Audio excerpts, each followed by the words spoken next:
ಬೆಂಗಳೂರಿನಲ್ಲಿ ಬಿಕ್ಲು ಶಿವ ಕೊಲೆ ಪ್ರಕರಣಕ್ಕೆ ಸಂಬಂಧಪಟ್ಟಂತೆ ನಿರೀಕ್ಷಣಾ ಜಾಮೀನಿಗೆ ಮತ್ತೆ ಭೈರತಿ ಬಸವರಾಜ್ ಅರ್ಜಿ ಸಲ್ಲಿಕೆ ಮಾಡಿದ್ದಾರೆ. ನಿರೀಕ್ಷಣಾ ಜಾಮೀನಿಗಾಗಿ ಭೈರತಿ ಬಸವರಾಜ್ ಮತ್ತೆ ಅರ್ಜಿ ಸಲ್ಲಿಕೆ ಮಾಡಿದ್ದಾರೆ. ಜನಪ್ರತಿನಿಧಿಗಳ ಕೋರ್ಟ್ನಲ್ಲಿ ಅರ್ಜಿ ಸಲ್ಲಿಕೆ ಮಾಡಿದ್ದಾರೆ. ಶಾಸಕರು ಮಧ್ಯಂತರ ಜಾಮೀನು ನೀಡಬೇಕು ಅಂತ ಕೋರ್ಟ್ಗೆ ಮನವಿ ಮಾಡಿಕೊಂಡಿದ್ದಾರೆ. ಕೋಕಾ ಕಾಯ್ದೆ ರದ್ದು ಹಿನ್ನೆಲೆ ಡಿಫಾಲ್ಟ್ ಜಾಮೀನಿಗೆ ಅರ್ಜಿ ಸಲ್ಲಿಕೆ ಮಾಡಿದ್ದಾರೆ. ಅರ್ಜಿ ಸಲ್ಲಿಸೋದಕ್ಕೆ ಸೆಷನ್ಸ್ ಕೋರ್ಟ್ನಿಂದ ಸೂಚನೆ ಕೂಡ ನೀಡಲಾಗಿತ್ತು. ಮ್ಯಾಜಿಸ್ಟ್ರೇಟ್ ಕೋರ್ಟ್ ಅರ್ಜಿ ಸಲ್ಲಿಕೆ ಮಾಡುವಂತೆ ಕೋರ್ಟ್ ಸೂಚನೆ ಕೊಟ್ಟಿತ್ತು. ಜನಪ್ರತಿನಿಧಿಗಳ ನ್ಯಾಯಾಲಯದಿಂದ ಈ ಸೂಚನೆ ಬಂದಿತ್ತು. ಹೀಗಾಗಿ ಈಗ ಅವರು ಅರ್ಜಿ ಕೂಡ ಸಲ್ಲಿಕೆ ಮಾಡಿದ್ದಾರೆ. ಆದರೆ ಮಧ್ಯಂತರ ಜಾಮೀನು ಸಿಗುತ್ತಾ ಅಥವಾ ಇಲ್ವಾ ಅದನ್ನು ಕೂಡ ಕಾದು ನೋಡಬೇಕಾಗತ್ತೆ. ಯಾಕಂದರೆ ಒಂದು ಪ್ರಕರಣದಲ್ಲಿ ಒಂದು ವಿಚಾರದಲ್ಲಿ ರಿಲೀಫ್ ಸಿಕ್ಕಿದ್ರೆ ಮತ್ತೊಂದರಲ್ಲಿ ಈಗ ಸಮಸ್ಯೆಯನ್ನು ಎದುರಿಸ್ತಾ ಇದ್ದಾರೆ. ಬಿಕ್ಲು ಶಿವ ಕೊಲೆ ಪ್ರಕರಣಕ್ಕೆ ಸಂಬಂಧಪಟ್ಟಂತೆ ಪ್ರಕರಣ ದಾಖಲಾಗಿತ್ತು. ಈ ಪ್ರಕರಣಕ್ಕೆ ಸಂಬಂಧಪಟ್ಟಂತೆ ಭೈರತಿ ಬಸವರಾಜ್ ಅವರ ಸಂಕಷ್ಟ ಮತ್ತಷ್ಟು ತೀವ್ರವಾಗ್ತಾ ಇದೆ. ಈ ನಡುವೆ ಜನಪ್ರತಿನಿಧಿಗಳ ಕೋರ್ಟ್ನಲ್ಲಿ ಅರ್ಜಿ ಸಲ್ಲಿಕೆ ಮಾಡಿದ್ದಾರೆ. ಶಾಸಕರು ಮಧ್ಯಂತರ ಜಾಮೀನು ನೀಡಬೇಕು ಅಂತ ಕೋರ್ಟ್ಗೆ ಮನವಿ ಸಲ್ಲಿಕೆ ಮಾಡಿದ್ದಾರೆ. ಕೋಕಾ ಕಾಯ್ದೆ ರದ್ದುಪಡಿಸಲಾಗಿದೆ. ಕೋಕಾ ಕಾಯ್ದೆ ಇದಕ್ಕನ್ವಯ ಆಗೋದಿಲ್ಲ. ಹೀಗಾಗಿ ಈ ಹಿನ್ನೆಲೆಯಲ್ಲಿ ಡಿಫಾಲ್ಟ್ ಜಾಮೀನಿಗೆ ಅರ್ಜಿ ಸಲ್ಲಿಕೆ ಮಾಡಿದ್ದಾರೆ. ಇದೇ ವೇಳೆ ಅರ್ಜಿ ಸಲ್ಲಿಕೆ ಮಾಡೋದಕ್ಕೆ ಸೆಷನ್ಸ್ ಕೋರ್ಟ್ನಿಂದ ಸೂಚನೆ ಕೂಡ ಸಿಕ್ಕಿತ್ತು. ಮ್ಯಾಜಿಸ್ಟ್ರೇಟ್ ಕೋರ್ಟ್ಗೆ ಸಲ್ಲಿಕೆ ಮಾಡುವಂತೆ ಕೋರ್ಟ್ ಹೇಳಿತ್ತು. ಹೀಗಾಗಿ ಕೋರ್ಟ್ ಸೂಚನೆ ಕೊಟ್ಟ ಬೆನ್ನಲ್ಲೇ ಜನಪ್ರತಿನಿಧಿಗಳ ನ್ಯಾಯಾಲಯದಿಂದ ಸೂಚನೆ ಸಿಕ್ಕ ಬೆನ್ನಲ್ಲೇ ಮಧ್ಯಂತರ ಜಾಮೀನು ನೀಡುವಂತೆ ಮನವಿ ಮಾಡಿಕೊಂಡಿದ್ದಾರೆ. ಮಧ್ಯಂತರ ಜಾಮೀನು ಸಿಗುತ್ತಾ ಇಲ್ವಾ ಕಾದು ನೋಡಬೇಕಾಗತ್ತೆ.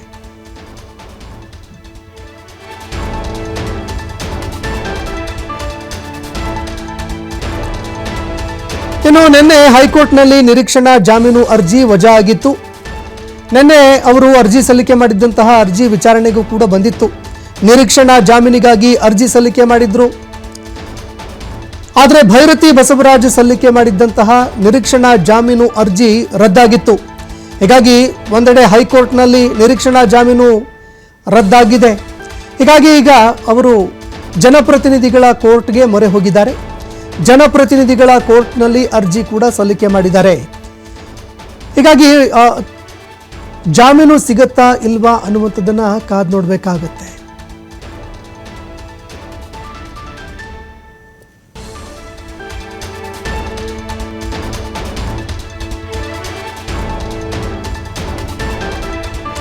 ಇನ್ನು ಮ್ಯಾಜಿಸ್ಟ್ರೇಟ್ ಕೋರ್ಟ್ನಲ್ಲಿ ಅವರಿಗೆ ಈಗ ಜಾಮೀನು ಸಿಗುತ್ತಾ ಇಲ್ವಾ ಮಧ್ಯಂತರ ಜಾಮೀನು ನೋಡಬೇಕಾಗತ್ತೆ.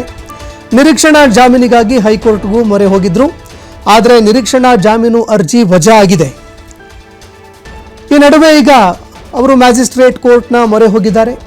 ಜನಪ್ರತಿನಿಧಿಗಳ ಕೋರ್ಟ್ಗೆ ಹೋಗಿದ್ರು. ಆದರೆ ಜನಪ್ರತಿನಿಧಿಗಳ ಕೋರ್ಟು ಮ್ಯಾಜಿಸ್ಟ್ರೇಟ್ ಕೋರ್ಟ್ಗೆ ಹೋಗುವಂತೆ ಸೂಚನೆ ಕೊಟ್ಟಿತ್ತು. ಇನ್ನು ಕೋಕಾ ಕಾಯ್ದೆಯಡಿಯಲ್ಲಿ ಪ್ರಕರಣ ದಾಖಲಾಗಿತ್ತು. ಇದಕ್ಕೆ ಸಂಬಂಧಪಟ್ಟಂತೆ ಅದನ್ನು ರದ್ದುಪಡಿಸೋದಕ್ಕೆ ಕೋರ್ಟ್ ಕೂಡ ಮುಂದಾಗಿತ್ತು. ಈ ಸೆಕ್ಷನ್ಗಳ ಅಡಿಯಲ್ಲಿ ಪ್ರಕರಣ ದಾಖಲಾಗೋದಿಲ್ಲ ಅಂತ ಕೋರ್ಟ್ ಕೂಡ ಹೇಳಿತ್ತು. ಇದಾದ ಬಳಿಕ ಈಗ ಅವರು ಜಾಮೀನಿಗಾಗಿ ಅರ್ಜಿ ಸಲ್ಲಿಕೆ ಮಾಡಿದ್ದಾರೆ. ಇನ್ನು ಬಿಕ್ಲು ಶಿವ ಕೊಲೆ ಕೇಸ್ನಲ್ಲಿ ಆರೋಪಿಗೆ ಜಾಮೀನು ಸಿಕ್ಕಿದೆ. ಈಗಾಗಲೇ ಕೊಲೆ ಆರೋಪಿ ಅಜಿತ್ಗೆ ಜಾಮೀನು ಮಂಜೂರಾಗಿದೆ. ವೃತ್ತಿಯಲ್ಲಿ ವಕೀಲನಾಗಿರುವಂತಹ A20 ಆರೋಪಿ ಅಜಿತ್ಗೆ ಈಗಾಗಲೇ ಜಾಮೀನು ಸಿಕ್ಕಿದೆ. ಅಜಿತ್ ಪರವಾಗಿ ಹಿರಿಯ ವಕೀಲ ಅರುಣ್ ಶ್ಯಾಮ್ ಅವರು ವಾದ ಮಂಡನೆ ಮಾಡಿದ್ರು. ಬಂಧನ ಮಾಡೋದಕ್ಕಿಂತ ಮುಂಚೆ ಮಾರ್ಗಸೂಚಿಗಳನ್ನು ಪಾಲನೆ ಮಾಡಿಲ್ಲ ಅಂತ ವಾದ ಮಂಡನೆ ಮಾಡಿದ್ರು. ಸುಪ್ರೀಂ ಕೋರ್ಟ್ ಮಾರ್ಗಸೂಚಿಗಳನ್ನು ಪಾಲನೆ ಮಾಡಿಲ್ಲ ಅಂತ ಅವರು ವಾದ ಮಂಡನೆ ಮಾಡಿದ್ರು. ಸುಪ್ರೀಂ ಕೋರ್ಟ್ ಮಾರ್ಗಸೂಚಿಗಳನ್ನು ಪರಿಗಣಿಸಿ ಮಧ್ಯಂತರ ಜಾಮೀನಿಗಾಗಿ ಬೇಡಿಕೆ ಇಟ್ಟಿದ್ರು. ಇವತ್ತು ಬೆಳಗ್ಗೆ CID ಅಧಿಕಾರಿಗಳು ವಶಕ್ಕೆ ಪಡ್ಕೊಂಡಿದ್ರು. ವಶಕ್ಕೆ ಪಡೆದು ಇವತ್ತು ಕಸ್ಟಡಿಗೆ ಕೇಳೋದಕ್ಕೆ ಕೋರ್ಟ್ಗೆ ಹೋಗಿದ್ರು. ಆದರೆ ಸುಪ್ರೀಂ ಕೋರ್ಟ್ ಗೈಡ್ಲೈನ್ಸ್ಗಳನ್ನು ಫಾಲೋ ಮಾಡಿಲ್ಲ ಅಂತ ಜಾಮೀನು ಮಂಜೂರು ಮಾಡಲಾಗಿತ್ತು. ಜನಪ್ರತಿನಿಧಿಗಳ ವಿಶೇಷ ಕೋರ್ಟ್ನಿಂದ ಜಾಮೀನು ಸಿಕ್ಕಿದೆ. ಬಿಕ್ಲು ಶಿವ ಕೊಲೆ ಕೇಸ್ನಲ್ಲಿ ಒಬ್ಬ ಆರೋಪಿಗೆ ಈಗಾಗಲೇ ಜಾಮೀನು ಸಿಕ್ಕಿದೆ. ಕೊಲೆ ಆರೋಪಿಯಾಗಿರುವಂತಹ ಅಜಿತ್ಗೆ ಜಾಮೀನು ಮಂಜೂರಾಗಿದೆ. ಹೀಗಾಗಿ ಈ ಪ್ರಕರಣದಲ್ಲಿ ಜಾಮೀನು ಸಿಗತ್ತಾ ಅಂತ ಭೈರತಿ ಬಸವರಾಜ್ ಅವರು ನಿರೀಕ್ಷೆಯಲ್ಲಿ ಇದ್ದಾರೆ. ಯಾಕಂದರೆ ಒಬ್ಬ ಆರೋಪಿಗೆ ಈಗಾಗಲೇ ಜಾಮೀನು ಮಂಜೂರಾಗಿದೆ.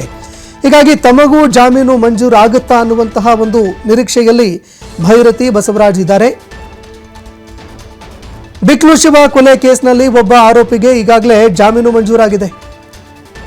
ವೃತ್ತಿಯಲ್ಲಿ ವಕೀಲನಾಗಿರುವಂತಹ A20 ಆರೋಪಿ ಅಜಿತ್ ಎಂಬಾತ ಏನಿದ್ದಾನೆ ಆತನಿಗೆ ಈಗಾಗಲೇ ಜಾಮೀನು ಸಿಕ್ಕಿದೆ.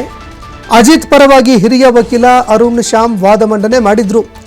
ಅಂದರೆ ಅರೆಸ್ಟ್ ಮಾಡೋದಕ್ಕಿಂತ ಮುಂಚೆ ಮಾರ್ಗಸೂಚಿಗಳನ್ನು ಅವರು ಪಾಲನೆ ಮಾಡಿಲ್ಲ. ಪೊಲೀಸ್ ಅಧಿಕಾರಿಗಳು ಸುಪ್ರೀಂ ಕೋರ್ಟ್ ಮಾರ್ಗಸೂಚಿಗಳನ್ನು ಪಾಲನೆ ಮಾಡಿಲ್ಲ ಅಂತ ವಾದ ಮಂಡನೆ ಮಾಡಿದ್ರು.